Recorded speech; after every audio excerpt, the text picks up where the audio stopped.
to another American TESOL Presents Free Friday webinars. I am your host, Shelly Sanchez Terrell. I'm also the one who is in charge of our blog or social media. You can follow us at TESOL on Twitter. We also have a Facebook page for American TESOL. We also have some other Twitter handles, which include at American TESOL as well. And we have a YouTube channel where you can find all of the recordings. Thanks to AmericanTESOL.com, which you can get a face-to-face certification. You can take classes around the world, and then we also help with job placement. And then we also have online certifications as well. These will give you certifications to teach English, advanced TESOL, business English, teaching with technology, which I personally wrote, and then also for teaching young learners English. So you can check all of those out. If you want to find the resources for today's presentation, then you can go to my site, shellyterrell.com. Let's see, I'll add that inside the chat box. And you are free to also share your links. It'll be shared on our YouTube recording, so you'll be able to see the links that you shared throughout the presentation and the comics and stuff as well. So we're going to talk about digital portfolios for student learning. Many of us might be beginning new classes soon with students, and so it's good to start this activity now at the beginning. There's a lot of great reasons why we want to use digital portfolios with English language learners. First of all, our English language learners need to be shown that they are improving their reading, their writing, their listening, and speaking skills in our classroom. I found that without a digital portfolio, at the end of the semester, some students would claim that they didn't think they learned anything, some parents as well. When I started keeping digital portfolios, students began to really appreciate the learning that happened in the classroom. They could see something that a speaking activity, such as maybe making a Voki avatar and speaking, and then they could see their final activities, some of the last speaking activities they recorded online, and they were just able to see how the pronunciation had improved a lot, how specific things that they had problems with, like for example, maybe if they weren't pronouncing double L's right, which is a common problem with English language learners in different countries. They weren't, if they had a problem with a diphthong, any of those problems they could see they improved upon. They could also see how much vocabulary they built up. So if you do a great digital portfolio and you start at the beginning, then this is a great way for you to show your students that in fact you provide them a very valuable learning, real valuable learning throughout the course. Of course, there's different ways to do it. So the great thing is there's a lot of digital portfolio tools that are free. Sometimes your own LMS, your own learning management system, and I can go ahead and put that within the chat box, an LMS, or what we also call a VLE. A VLE is a virtual learning environment.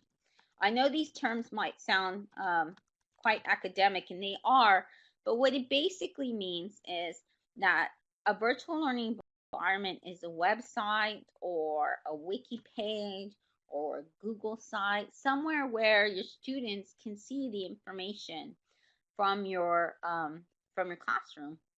Also, it could be something like maybe you set up a Facebook page. A learning management system is much more. In the learning management system, they usually join in the learning management system, so it's something that they sign into. That way it's not public. They see their assignments, they can turn in assignments, they can sometimes interact with each other, sometimes they can't, and then they can also see their grades, updates, dates, all of this, and that's more of a learning management system. In many of our universities, we have learning management systems. I've worked with Moodle. Moodle is a very popular one around the world, and I've taught in train teachers in over 20 countries. So Moodle is a very popular one. I've also worked with Google Sites. There's Google Classroom, which is a learning management system. I've also worked recently in my college where I teach at. I work with Canva, um, that learning management system right now. So there's different ones that you can work with, Schoology and Modo. So some of these already have a place to where they allow you to keep a digital portfolio. I know Canva does. But I often think that some of the other tools, the free web tools out there, offer much easier ways for students to do this. And the great thing about it is if they do it outside of the learning environment, the virtual learning environment, then they can continue to update that digital portfolio, which I think is really a valuable experience for English language learners so they can continue growing. So these are the tools that I recommend. Weebly, it's a website creation tool. TESOL and Live Binders I really like, and Shobi. These three are just amazing. I've used Padlet with my students before, and they don't have to register, which is really great.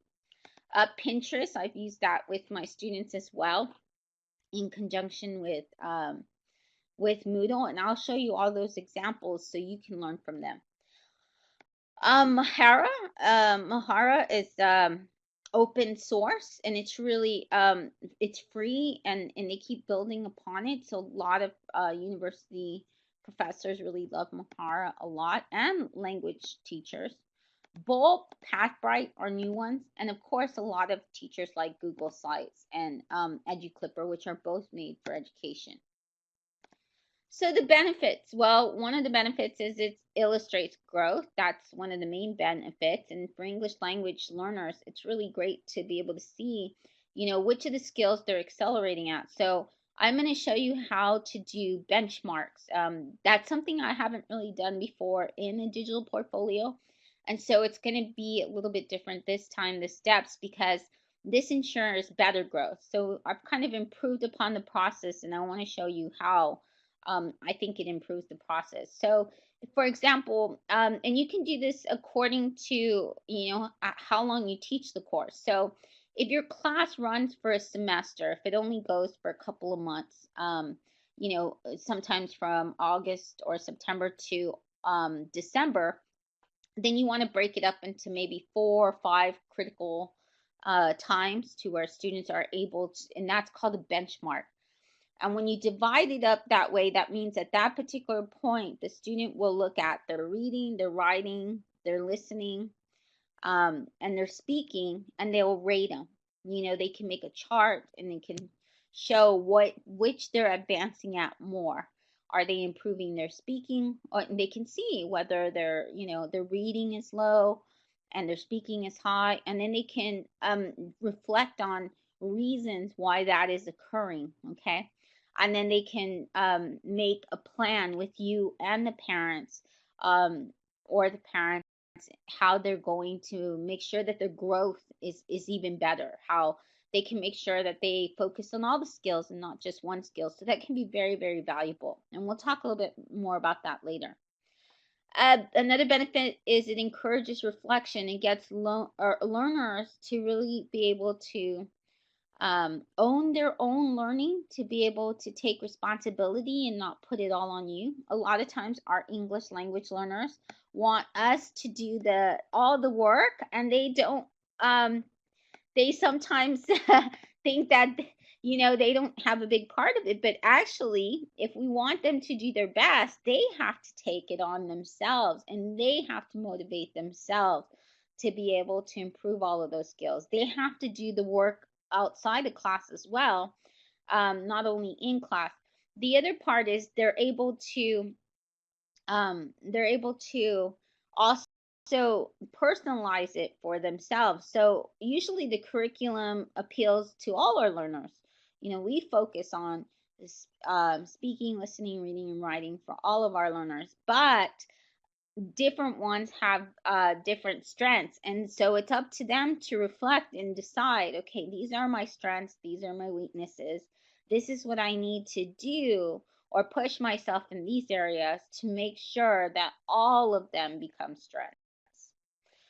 It also archives the students' creations. So the work that your students do throughout the course, they can keep building upon. They can see, their work, and it can inspire other creation.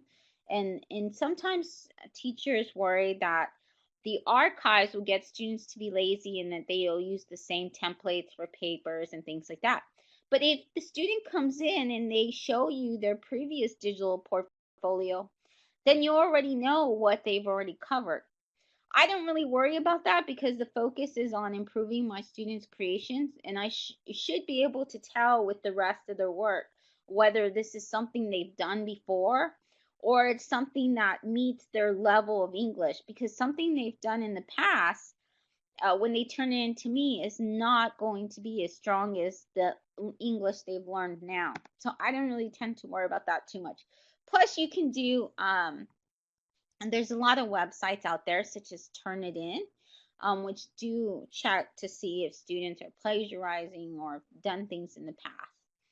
Positive digital footprint. So a lot of times our students, they have their social media as writing, and they participate. Language learners tend to participate a lot on social media. They learn a lot through learner communities. They text with each other, they write with each other, and that's really wonderful. But sometimes what they write isn't so great. If they have a digital portfolio and they do happen to put parts of it online and publish it, then that gives them something that looks really, really great for their future employees. Future employees will be able to see how much English they know, what kind of academic English that they've written, what kind of academic English projects they have. And so that really helps them manage their digital reputation online. It helps them become more professional, especially if you're working with college students, if you're working with business English, if you're working with English for academic purposes, and even if you're working with teams. Establishing a positive digital reputation, profile, and footprint is necessary to be able to prosper in today's, digital working environment. For them to get scholarships, for them to get grants, to get fellowships, all of that is important because they need a CV, a curriculum vitae, they need a resume, they need a portfolio. That's what is required. So all of this makes you a much more valuable teacher. So how do we start digital portfolios? We start with goals, and this is something that I've recently added that I'm doing with my students. We're going to start with their learning goals, and students of all ages can benefit from a student portfolio. So I'm going to show you some examples that you can use for very young learners, and then we'll see examples for older learners. So this would be for like very young learners. So you can Google student goals template, and you can find tons of free templates out there for any age. I like this, something really simple for when you're working with very young learners. And this is the first page that goes with their digital portfolio. You can use this as a Google Doc. If you work with Microsoft OneNote, the OneNote notebook, then you can use that as this as a template there as well. Just model it to whatever kind of web tool you're using. So they first say their learning goals. They say what they're really good at. I'm a superstar at, and notice it has a star. Notice it has a little figure and it says, I would like to get better at. So you can have them focus on their reading, their writing. You can put the 4 skills up there, listening and speaking, and then you can put other skills such as pronunciation. They can rate themselves on their pronunciation. They can rate themselves in vocabulary, how much English language vocabulary. In their confidence, do they believe that they are confident in English? Do they start conversations by themselves? Do they initiate conversation? Or do they readily participate in conversations? Um, I'm I'm great at, they can try to think about themselves as learners. Are they self-motivated learners? Do they tend to be a little lazy and need a push? I mean, so anything you get them to reflect on, those kind of skills, then they can go ahead and say which ones they think they're pretty good at. And then the idea is next for them to get better. What is it that they need to improve and get better at? And then the final, after they say how they're going to, what they need to improve, then it's important for them to go ahead and decide not only what they need to improve, but how they plan to do that on their own. Okay. And that's the place where we come and we explain. In the classroom, we're working with many different learners, but if you really want to improve and go, and help with your own type of learning, then you're going to have to do the work because you're the one who benefits too. We all benefit, but you benefit. And so, if you want to be a great English language learner, then this is what you need to do. So this is basically what starts off is them working with their goals, and that's the first step and page of their digital portfolio.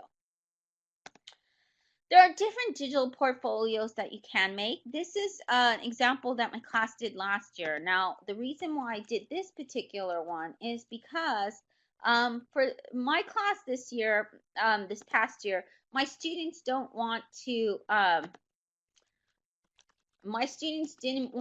sign up for anything. So what I did was I wanted to make sure that they had a tool where they could just go in. It was private. It only this particular tool was one that they only had for themselves. It's password protected. So I set it up for them. I did one under each name. I'm the only one who signed up for Padlet, which is a free web tool. It's accessible by your it's accessible as you call it. It's accessible on a mobile device, on a Chromebook, on an iPad, on any device. So it's really, really great. You can use my Padlet template, and you can recopy that, and you can just add your own type of sections. So my students, what they did was that they actually went and so I'm going to break it down for you. I know the last one was kind of hard. But each of those little, where are we?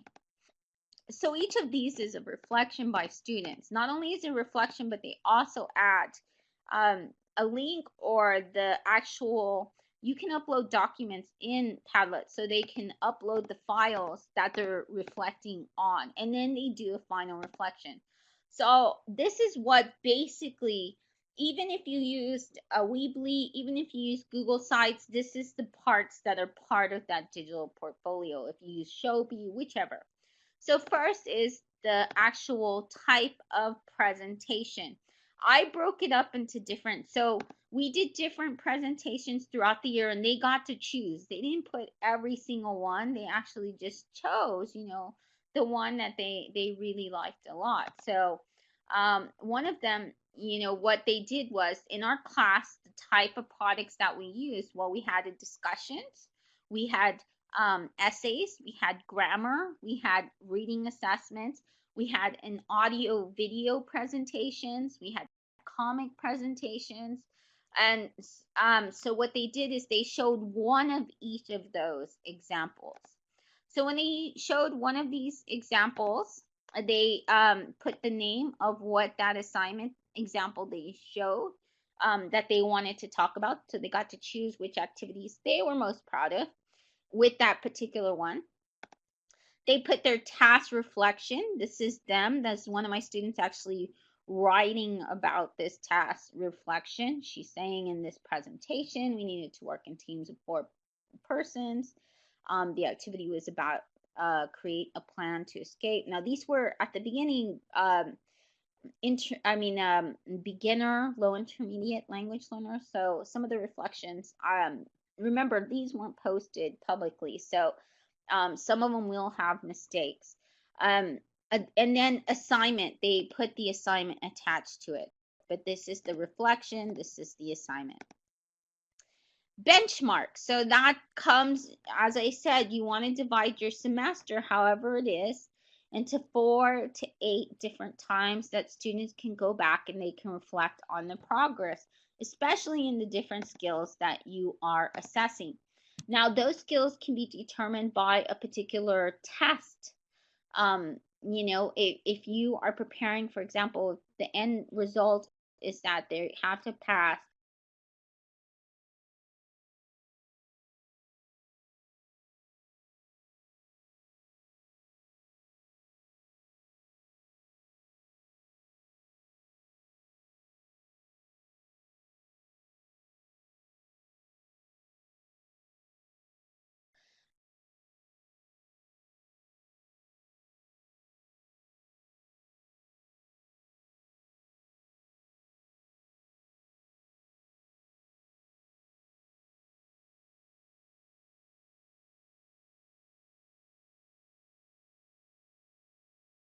um,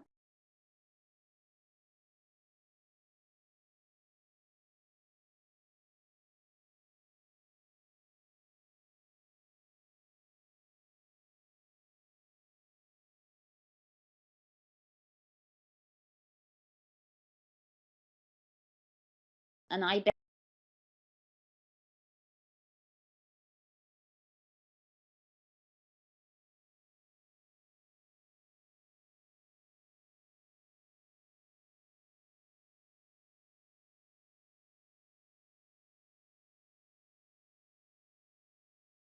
bet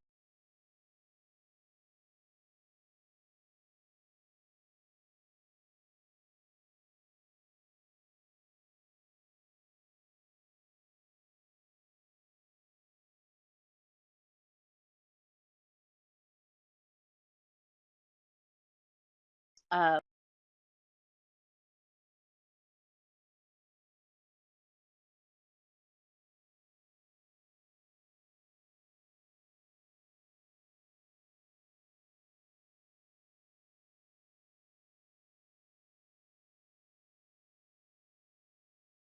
um, uh,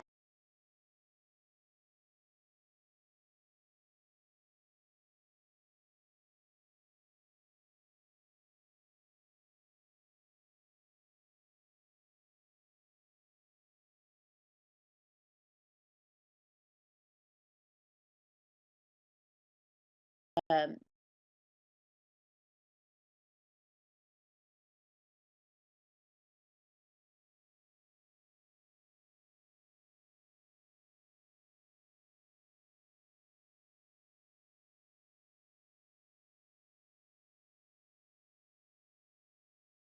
IELTS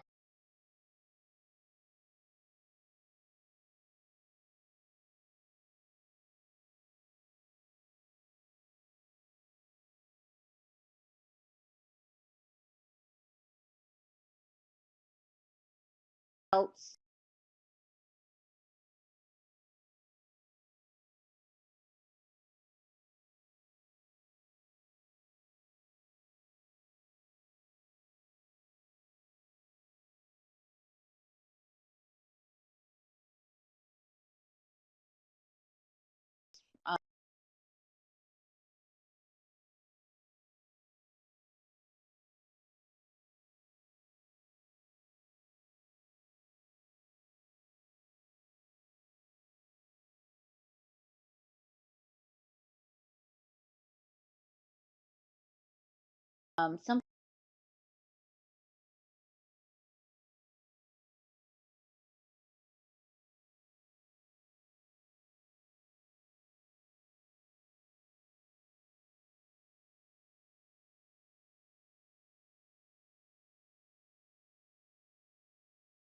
kind of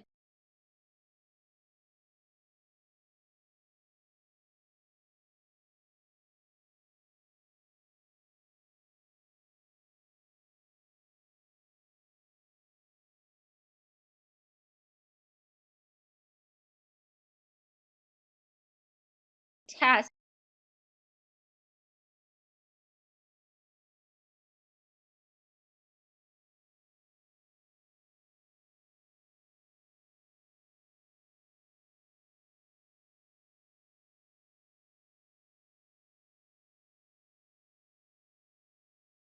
then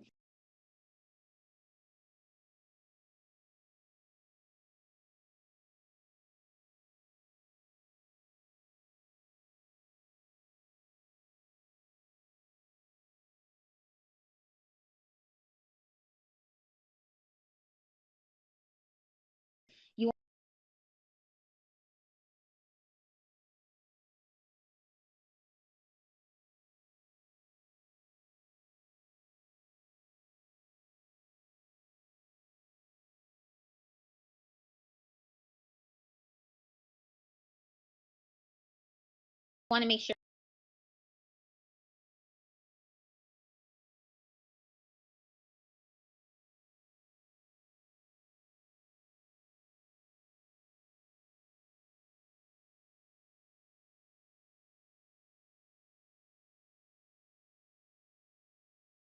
the different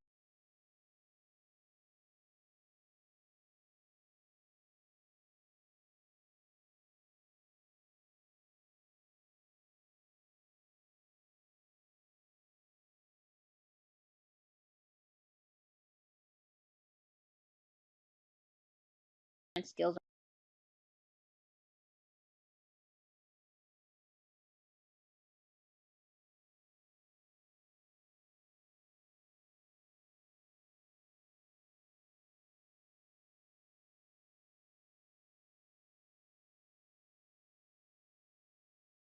are met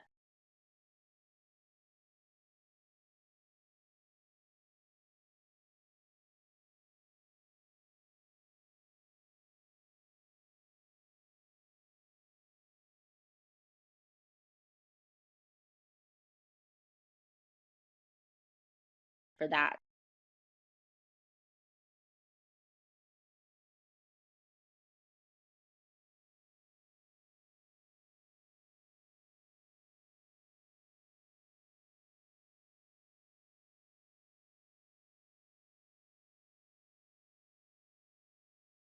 Reading,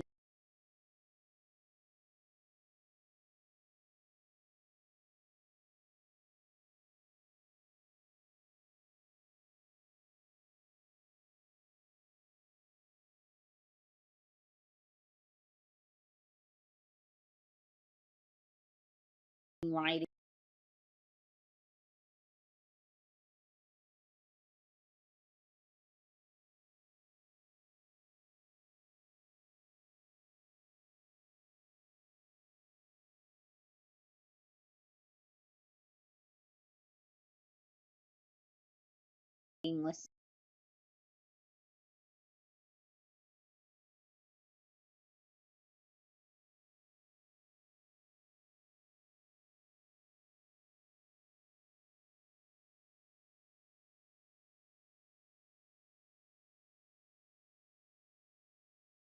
listening.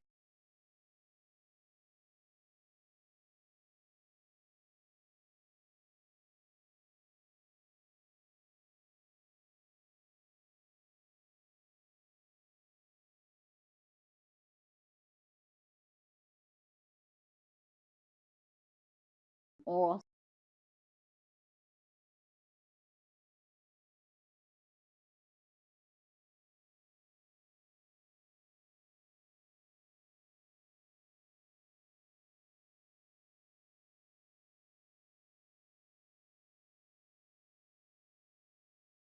speaking.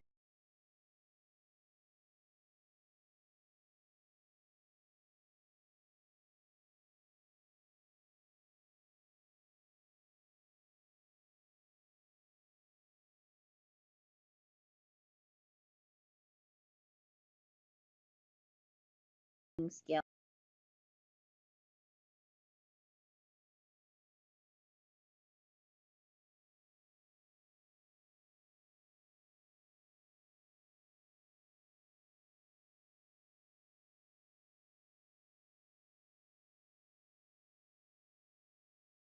Skills.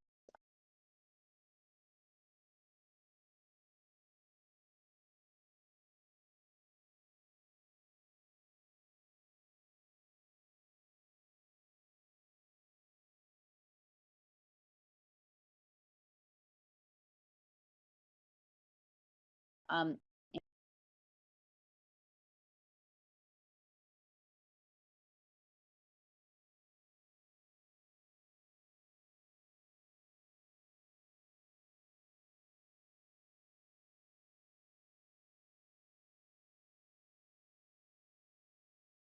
it might also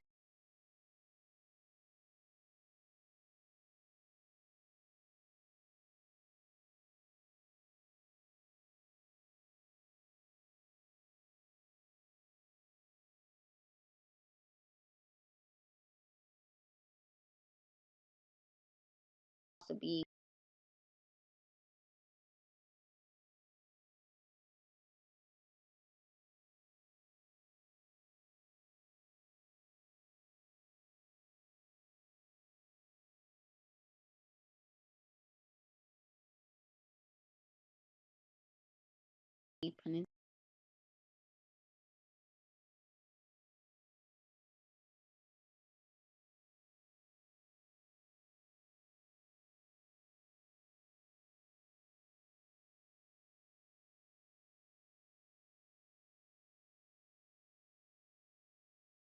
pronunciation.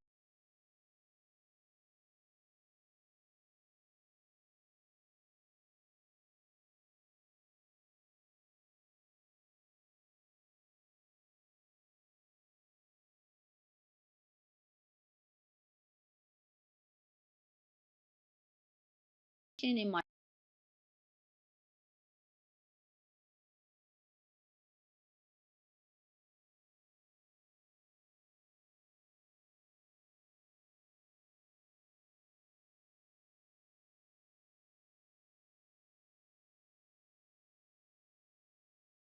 might be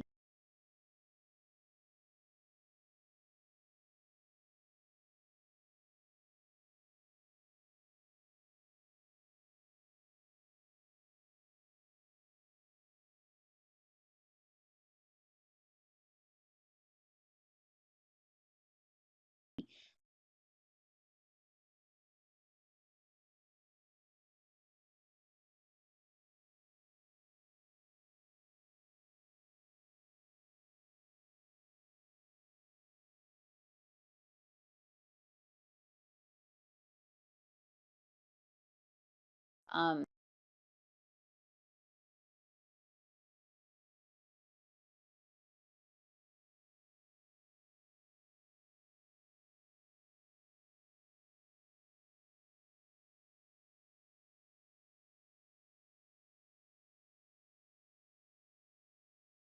their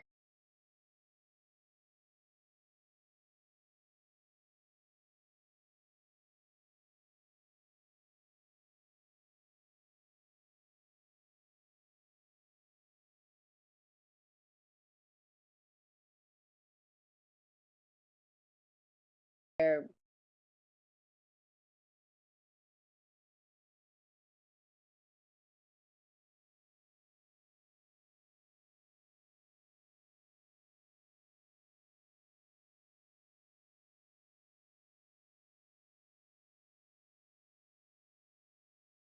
you know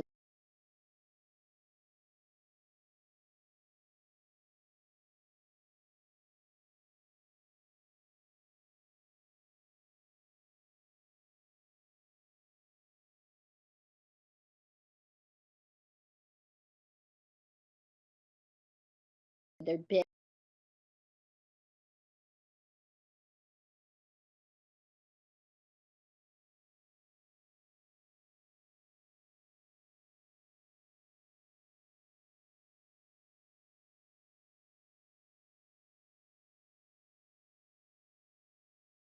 express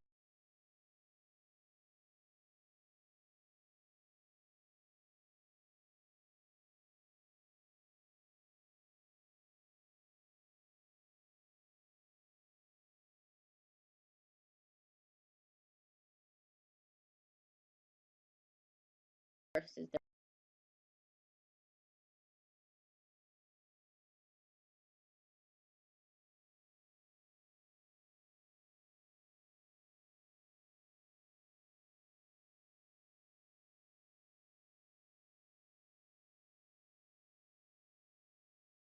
their cow